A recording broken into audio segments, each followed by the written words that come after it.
fans, it is October. It is horror month. The month that you and everybody and all of our fans crave.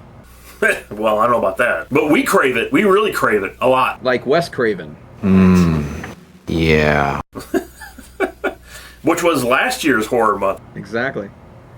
We crave that. Alright, so tonight we are going to be reviewing a DVD that has come out a few years ago. It is about a couple years old. The day that it came out, I ran out and got it. And it's the Texas Chainsaw Massacre, the 40th Anniversary Edition on Blu-ray. With this really cool cover. Alright, so let's take a closer look at the Texas Chainsaw Massacre packaging. Across the top, you can see it says the 40th Anniversary Collector's Edition. You have a large window here, which obviously shows Leatherface, and it's a drawing of him. And the drawing is great. If you don't look at it closely, you probably wouldn't even realize it was a drawing. On the back is some pictures and all of the crazy amount of extras that's on this disc. Now here comes the cool part. You can actually slide this out, and when you slide it out, it has all of the skulls and bones that were on the back wall to the entrance that he comes out of, which is really cool. But if you turn this around, it actually has the steel door on the back of it. Sliding it back in, now you have a totally different cover, which is just the steel door, and that is really inventive and awesome packaging. Inside you have images from the film. Here she is screaming, which she does pretty much through the whole film. And here's this guy walking into the door. And then it opens up to all of the discs. So you actually have 4 discs, because the first 2 are Blu-ray and the other 2 are standard DVD.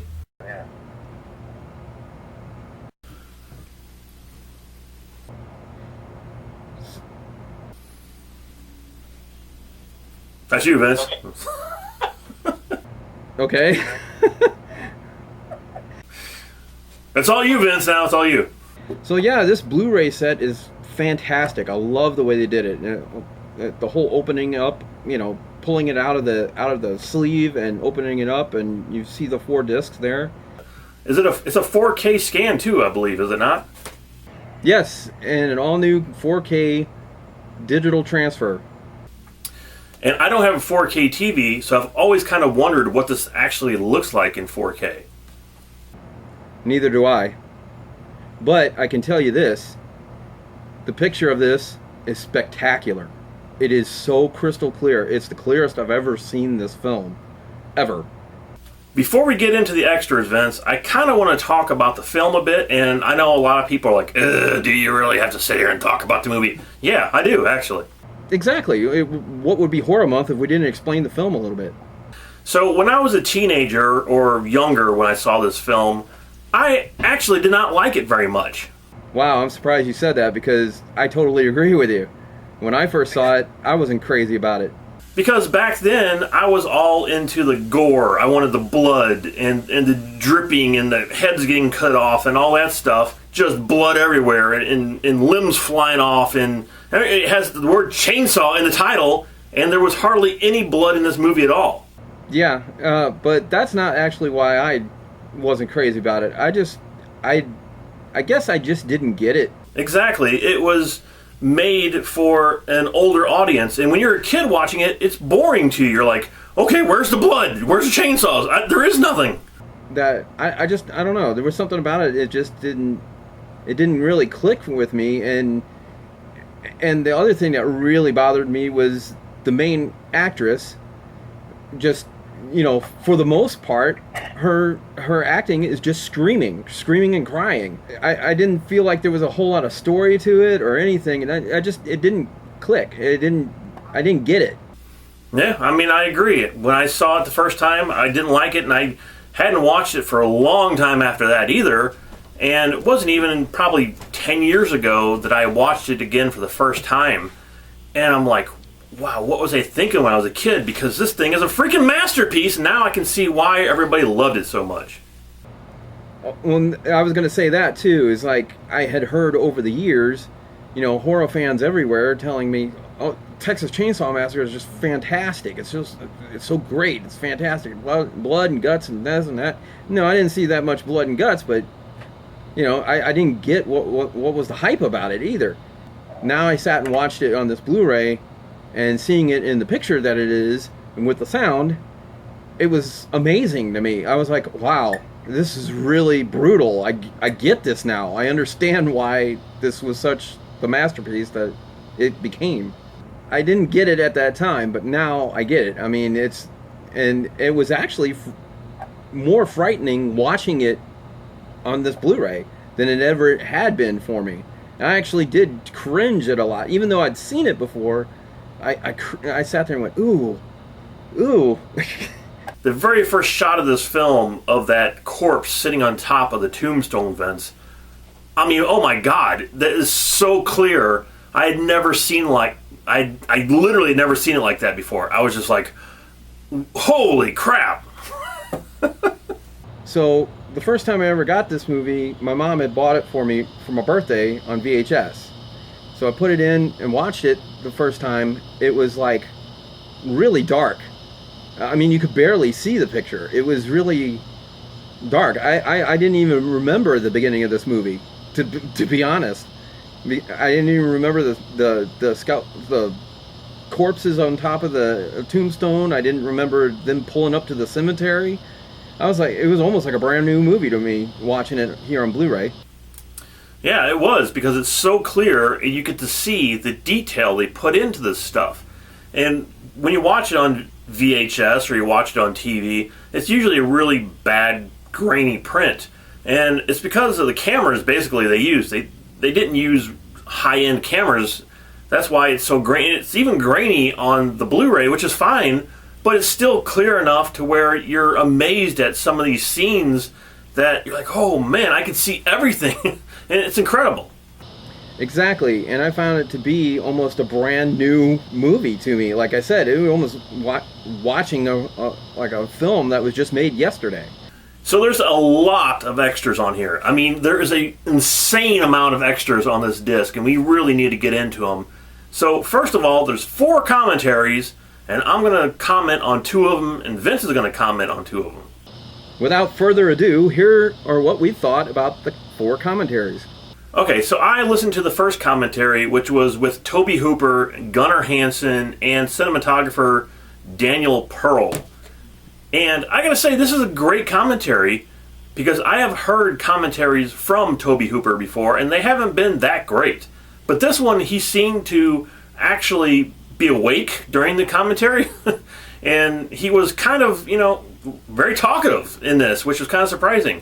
Both him and Gunnar Hansen talked a lot in this film, or during the commentary, and believe it or not, Tobe Hooper was talking about how he wanted to make this movie a PG film. He didn't think, it needed an R rated. He really wanted it rated PG, if you can believe that. Actually, people watch this film and they come away thinking they saw blood and guts everywhere, because it gave you more the theater of the mind, so to speak. And what's really good about this commentary is they talk about the film, which is always great. And there's a lot of talk about the movie, and there's a lot of really great memories that both Tobe Hooper and Gunnar Hansen share about it. And I found it kind of funny that Gunnar Hansen hated Franklin in this film. He could not stand the actor that played Franklin in the movie. No, I agree with him. Yeah, it was hilarious. He's like, oh, I hated Franklin. I couldn't stand that guy. It was really funny to listen to. Paul Bertain playing that part was just fantastic in it, and that's what made him fantastic. He was able to be so annoying, and actually most of the cast members thought the same thing. And then, of course, there's that classic scene where the camera pans underneath that swing where woman gets up and walks towards the house, and he talks pretty extensively on that scene, on how he made it. And it's really interesting because they didn't want him to spend that much time on that scene. And he's like, okay, I'm the director. I'm going to spend this time on this scene. And he did. And of course, that's one of the most classic scenes in cinema history, is that pan underneath that porch swing. So in all, it was a great commentary. I really enjoyed it. Very informative. I found it very entertaining and very informative, and it was nice to see Tobe Hooper interact with people. I think it was much better that way. I did not watch this next commentary, so you are going to have to talk about it. Okay, so this next commentary has more of the cast members. It has Marilyn Burns, who played Sally, Alan Danziger, Paul Bertain, who played Franklin, and Robert A. Burns, who was the production designer. And this commentary was actually pretty entertaining too. It was a different take on everything, but it was also more of the same of what you heard in the last commentary. It's just told from different perspectives. So some of the stories are a little different, but for the most part, overall, it was the same thing that you heard in the last commentary. So the next commentary is a brand new commentary with Tobe Hooper. What did he have to say new in this than he didn't say in the last one? Pretty much nothing. Was he half asleep in this one, or was he awake? Well, here's the thing. Everything he talks about in this it's the same as what you heard in the other two commentaries, and especially the first one. But because he's only interacting with one person who's asking him questions about the movie, it is informative. I would say if you're a young filmmaker or director, or you're wanting to become a filmmaker, this is definitely the commentary to listen to, because what he tells you in this commentary is almost like listening to a teacher. I mean, he talks about everything. He talks about the lighting. He talks about the camera angles. He talks about the film stock. He talks about everything that a director would talk about. So the last commentary here that I watched is with cinematographer Daniel Pearl, editor J. Larry Carroll, and the sound recordist Ted Nicolulu. It's easy for you to say. Exactly. All right, so this one is a lot of tech talk. This is a lot of how they made the movie, what kind of cameras they used to make the movie, what kind of lighting they made the movie. Again, like Vince said, if you're interested in making a film, this is an interesting commentary to listen to because it's a lot of tech talk. Okay, so one thing I found really interesting about all these commentaries is even though a lot of the stuff is all the same, it's really informative, it's really entertaining. A lot of the interactions between everyone is pretty entertaining, and at least all of them were watching the film as they were giving their commentary. And now we move on to the crazy amount of extras on this disc. First thing is called the Texas Chainsaw Massacre: The Shocking Truth, and it's pretty shocking how long this extra is. Yes, this first featurette is actually a pretty amazing featurette. It's not bad. I think it was made a few years ago, though. I think it was made for like a special edition. Well, if it was, then I had never seen it. I mean, this is the first time I've seen it. For myself, it was the first time I've ever seen it too, but it just had that feel. And mostly because a lot of the people that are on it are dead. Yeah, it does repeat quite a lot of what you've already heard. If you've listened to the commentaries before you watch this, you will hear quite a lot of repeats. Well, in this featurette, they also talk about how they filmed this movie to be sort of like a documentary, and which is kind of a not so new thing now. I mean, filmmakers now, they try to incorporate that in a lot of, especially the found footage stuff that they do now. So doing a documentary style for this was actually unheard of at that time. Yeah, and that's what makes it so realistic feeling, is it doesn't feel like you're watching a movie. It feels like you are watching something that somebody filmed, sort of like the Blair Witch Project, and that's what it makes it scary, is because it seems real to you while you're watching it. And this actually seems a lot more real than the Blair Witch Project would ever be. So the other stuff that's on here is all the actors are interviewed, which is great to see. Yes, Marilyn Burns is in it. Paul Bertain is in it, who's, like I said, most of these people are dead. The thing with him, too, even on this feature, they talk about how annoying he was, how much nobody liked him while they were on the set. But he was actually the only one to actually get paid at the end. Yeah, that was funny. That was pretty funny about how he was talking about when he rolled down the hill at the beginning of the film. I believe that's one of the last things they shot, and in his pocket was his check that he got. And in this featurette, it also talks about how they made the Leatherface mask, which was incredible. It was really entertaining. Oh yeah, that was pretty cool. I found that interesting. They made it out of some real thin paper-like material that they created, so it looks like real skin. Yeah, they made it like really see-through. And when you hold it up to the light, you could actually see through it. And then they all talked about how when the movie came out, and it was this big, huge success that none of them really was, expecting, that they all got screwed out of the money. And like you were talking about, Franklin got the check. Everyone else pretty much got royally screwed. Well, even what Franklin got wasn't near what he probably could have gotten. So he still got screwed too. And then, on top of all that, they go into talking about Texas Chainsaw Massacre 2, and 3, and even 4. They actually gave some more insight to those movies. And then, after that, there's more to it. Gunnar Hansen finally comes on there, and he says something that I've always wondered. I've always wanted to know this, and finally I found out as to why he's never played Leatherface in any other movie. Because when they offered him Leatherface for Chainsaw 2, they were going to give him scale. And he's like, well, I want more than just scale. He's like, well, that's all we can offer you is just scale. I guess he figured since everybody's going to go see the movie, they want to see Leatherface, that he should get more than just scale. And they're like, well, we can't offer you that. So he said, well, I'm not doing it then. Except for the very last one they just did, was Texas Chainsaw 3D. He came back for that, but he didn't play Leatherface in it. Bringing that trash in here. This is my house. So the next extra on this is called Flesh Wounds, and it's 7 stories. So they separate it into 7 parts. So part 1 is about Daniel Pearl, who was the director of photography, and he basically just talks about how he got into the film business and how he made the first Chainsaw movie. And he also talks about the classic scene again with the swing that she gets off and walks off of. But again, if you watch the commentary, you already know pretty much everything that he's already going to say. And he pretty much also talks about his other projects since. It's not really all that entertaining. So part 2 is called This Old House. So in this one, the guy from the Texas Chainsaw Massacre website, and they go back to the chainsaw house and revisit it and show you what it looks like now.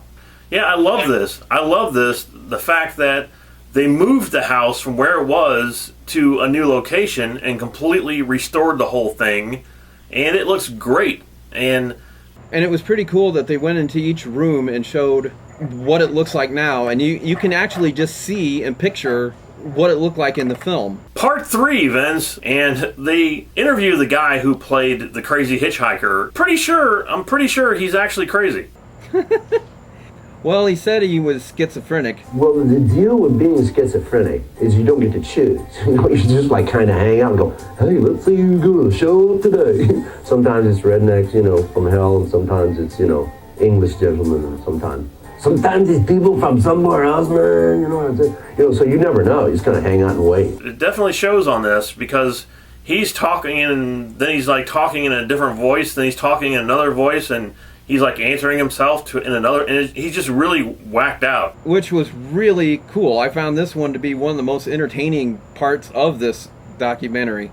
And apparently he's doing voiceovers for stuff now, is what he's doing. Now, dubbing lots of Japanese anime and voiceovers for commercials and stuff like that.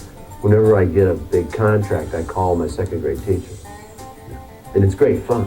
But one thing I will say about Ed Neal, who played the hitchhiker there, he actually does look a lot like Bill Moseley, who played the hitchhiker basically, or Chop Top, in Texas Chainsaw 2. And the whole point of that character was that, because the hitchhiker died in this one, that was his brother. But I was just always talking stupid. When I found out people would pay you to talk stupid and you didn't have to be in politics, I said, I'll take that deal, please. So part 4 is the really uplifting part of this 7-part thing, and that is they're basically paying tribute to all the dead people. Yeah, it was an in memoriam of the people who had died up to that point. Right now they would probably also add Gunnar Hansen unfortunately, and Michelle Burns. And part 5 is called The Good Doctor, and this is about the guy who I believe is a plastic surgeon now, but back then he's the one who did Grandpa's makeup, and he talks all about how he did the makeup. Yeah, that was pretty entertaining too. I mean, it was kind of interesting to find out that they actually went to an actual doctor that did plastic surgery to make the mask for Grandpa, to make the whole effect of Grandpa.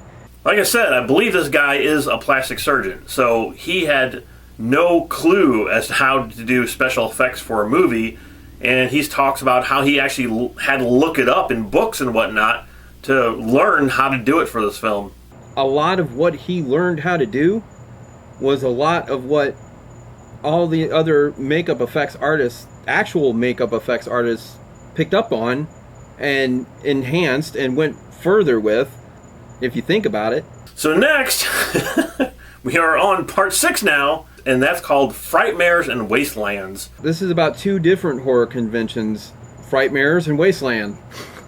They interview the people who put on these horror conventions, and it's pretty interesting. It's not great or anything, but it's okay.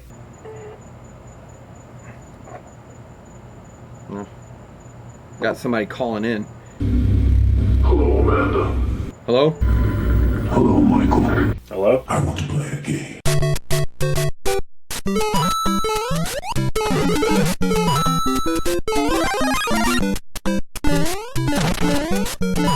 David? David, you still there? No? No, you're not there? No, I left. Oh. Okay, somebody was trying to call. Also with this, they had another thing on there about the 30th anniversary convention where they got everybody together that was in Chainsaw, and that was kind of cool too. And one of the guys that put one of the conventions together actually had a friendship with Gunnar Hansen and Ed Neal. And Gunnar Hansen and Ed Neal would often come to his conventions. So finally, part 7 is a big interview with Gunnar Hansen, and I found this one particularly interesting. I think it's actually probably one of the better ones out of all of these. Is he talks about when he finished Chainsaw, is he wanted to be a writer. He never really wanted to be an actor. He wanted to be a writer, which I can, associate myself with that. And he also kind of takes a tour of where he lives, or where he lived, I should say, in Maine. And it's kind of funny that he lives in Maine, or lived in Maine, because that's also where Stephen King lived. Yeah, and they offered him a bunch of movie roles after Chainsaw, and he's like, wait a minute, I'm a writer. I don't want to do these roles. And he turned all of them down, which I just find so ridiculous. I'm like, here's an opportunity to make money, Gunnar. If your writing's not making you money, you have to make a living, go make movies, but he wouldn't do it because he wanted to be a writer. And I just found that so kind of ridiculous that he turned all these opportunities down, and he could have made who knows how many more classic characters, and he didn't. Right? But he was also saying at the same time that he would do all these weird jobs just to keep going. Yeah, but he wouldn't act. He wouldn't be in another horror movie. And none of his books was ever very successful. And then at one point he finally says, why am I turning all these down? And he started to do a few more movies. I believe he did Hollywood Chainsaw Hookers and the Slimeball Bowl-O-Rama. Missed it by that much. He did Hollywood Chainsaw Hookers. I think that's all it's called. Boom! Headshot! No, it's called Hollywood Chainsaw Hookers and the Slimeball Bowl-O-Rama. Yeah. Are you sure about that? Did you see the memo about this? I am positive. It was Hollywood Chainsaw Hookers, I know that. No, it's Chainsaw Hookers and the Slimeball Bowl-O-Rama. Game over, man. It's game over. Trust me, I know, Vince, because Linnea Quigley was in it. I know Linnea Quigley was in it. Oh. You know what I'm talking about. Oh. That's why I watched it. I could care less about Gunnar Hansen.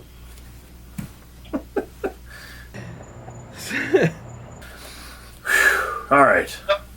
The last thing about this whole featurette, which I found really strange, is it was a featurette that you normally would probably see on a Scream Factory disc, because it was made from Red Shirt Pictures.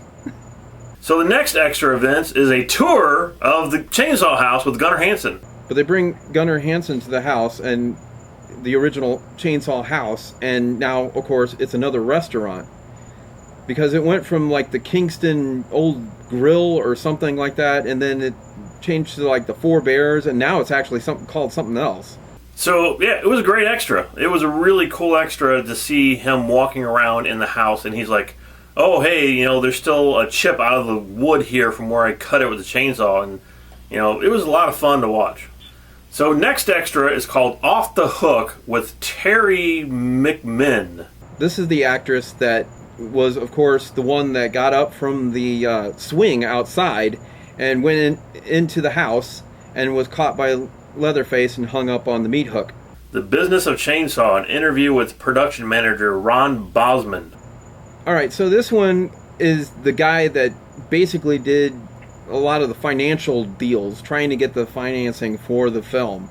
And at first he's sitting outside, and it's kind of weird watching this, because he's sitting outside of his like apartment, and he's doing the interview, and if you see in the background, you see people like moving furniture behind him as he's talking.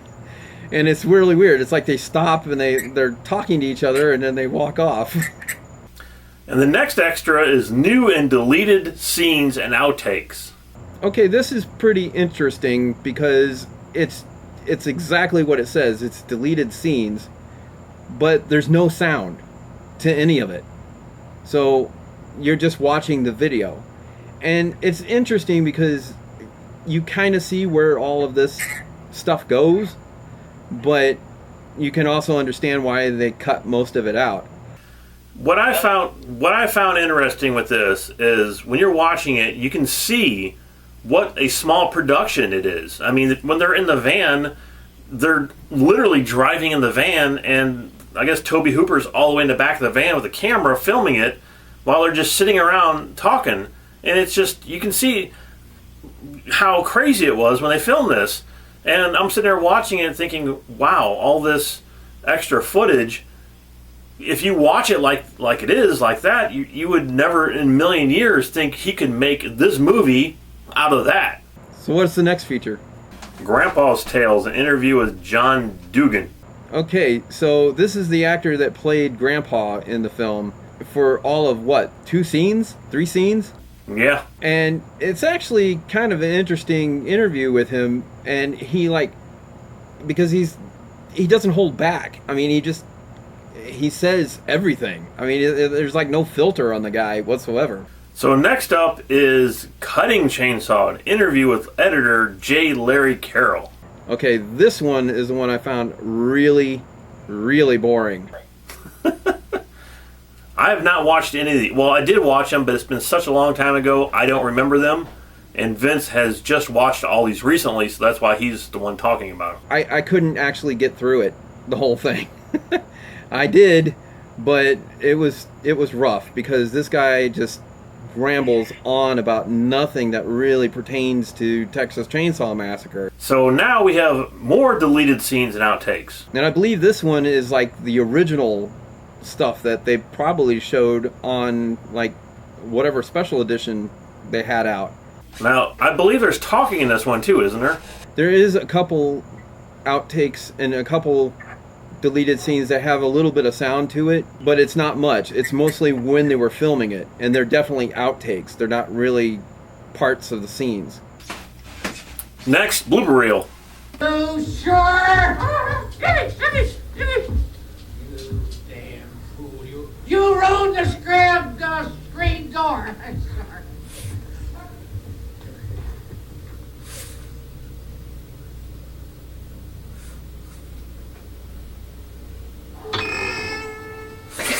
Alright, so then we have, of course, we really need this one, outtakes from The Shocking Truth. And this is outtakes from that very first featurette that we talked so long about. Yeah, and I did watch this one. I do remember this one. And it's like, well, how much more could they possibly have on here? And, well, they have a lot more. And now here's an interesting one, Vince. Horror's Hallowed Grounds to Texas Chainsaw Massacre. And this is something that's usually on a Scream Factory disc. So here's Horror's Hallowed Grounds with Sean Clark. And of course he takes a tour of everywhere they went in Texas Chainsaw Massacre, which is the house and the grounds where the house was. He actually takes you to every place that you saw in Texas Chainsaw Massacre. The one thing I found really interesting was the scene at the end of the film where, you know, the truck comes and picks her up and takes off, and Leatherface is there with the chainsaw. Right now, it's just like this old back road, and all the concrete or the asphalt's all cracked open, and there's weeds growing out of it and everything. But in the film, it looks like a major highway, and it's not. Well, at least it isn't anymore. And he's talking about how they were just going to completely demolish that highway and put something else there. Yeah, and this was like one of his first hallowed grounds. When he talks about that, it's like, okay, that was several years ago. So by now, they've probably done all that demolition. So next after, this is ridiculous. Dr. W.E. Barnes presents Making Grandpa. Okay, this is basically the doctor's photos of him making all the stuff and actually placing all the parts onto John Dugan. And that's all it is a still gallery of photos of him actually taking photos of each documenting as he put the thing together and put it on the guy's face. The rest of this will sum up as still galleries, 40th anniversary trailer, TV spots, and radio spots. And that's Becky walking around upstairs, if you're wondering what the creaking is. Are you sure it's Becky? Because this seems to be happening a lot in every video. I'm pretty sure, unless we have rabid weasels. Great. So in all, this is an incredible DVD that I don't think will ever be topped. And if it is topped, it ain't going to be for a while anyway. Because what else could they possibly get to put on a DVD, Vince? I don't think there's anything else out there that they could make different. I mean, if you're a Chainsaw fan, this is the ultimate DVD. And I believe it's gone up in price now because I was at a local store here that sells like reissues and, I mean, not reissues, but, you know, used copies and whatnot. And this was like $45 at the place I went to now. Yeah, I can barely find this anywhere now. So it's pretty collectible and it's worth it. That's why, is because it's the ultimate Texas Chainsaw Massacre 4K Blu-ray and DVD. Incredible. I mean, obviously, this is going to get the gold machine!